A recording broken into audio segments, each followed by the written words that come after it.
Aujourd'hui à l'essai sur Caradisiac, une Volkswagen blanche, compacte, légère, avec environ 110 chevaux et ce petit logo ici sur la calandre. Alors nous ne sommes pas en 1976, ce n'est pas la première Golf GTI, mais un nouveau membre justement de la famille GTI, la Up.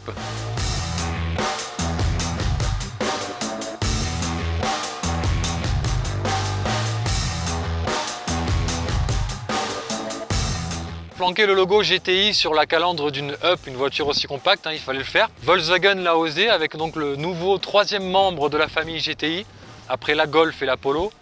Alors esthétiquement, par rapport à une Up classique, on retrouve un peu les critères habituels de la gamme GTI avec donc le liseré rouge sur la calandre, les marquages sur les flancs, une sortie d'échappement chromée bien discrète quand même, et de grosses jantes 17 pouces, et enfin un béquet de haillons. La Up GTI reprend toutes les caractéristiques de la version classique, avec de bons assemblages à l'intérieur, une présentation réussie et des matériaux de qualité. En revanche, elle se distingue avec la présence des sièges à tissu écossais, les rappels des logos GTI sur le méplat du volant et le pommier de vitesse, et un liseré rouge et lumineux sur la planche de bord. Aujourd'hui, nous sommes sur une magnifique route de montagne avec devant nous des dizaines de lacets. Et ça tombe bien, nous sommes au volant d'une GTI, donc on ne va pas se priver pour en profiter. C'est parti!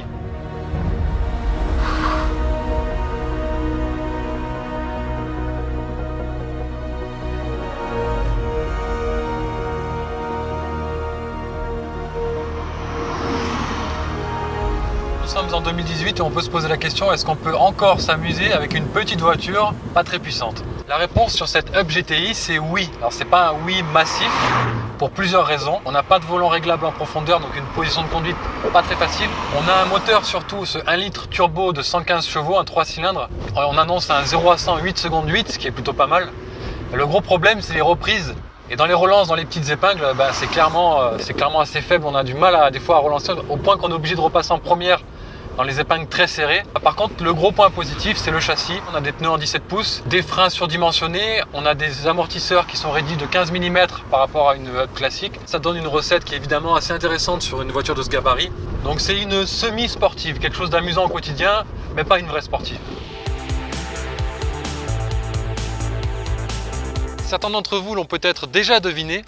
Nous étions aujourd'hui au col du Turini qui accueillera dans quelques jours le rallye de Monte-Carlo. Alors évidemment, c'est un haut lieu de la voiture de sport et de la voiture légère. Et aujourd'hui, on a une autre voiture légère, justement, cette Up GTI.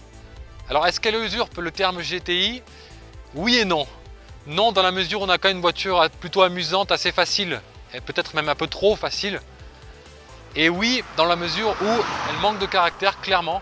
On est un vrai cran en dessous, par exemple, pour ne citer qu'une Abarth 595. On est dans quelque chose qui fait vraiment dans le compromis. Cette Up GTI débarquera à la commercialisation en version 3 et 5 portes avec des tarifs qui débuteront à 16 790 €.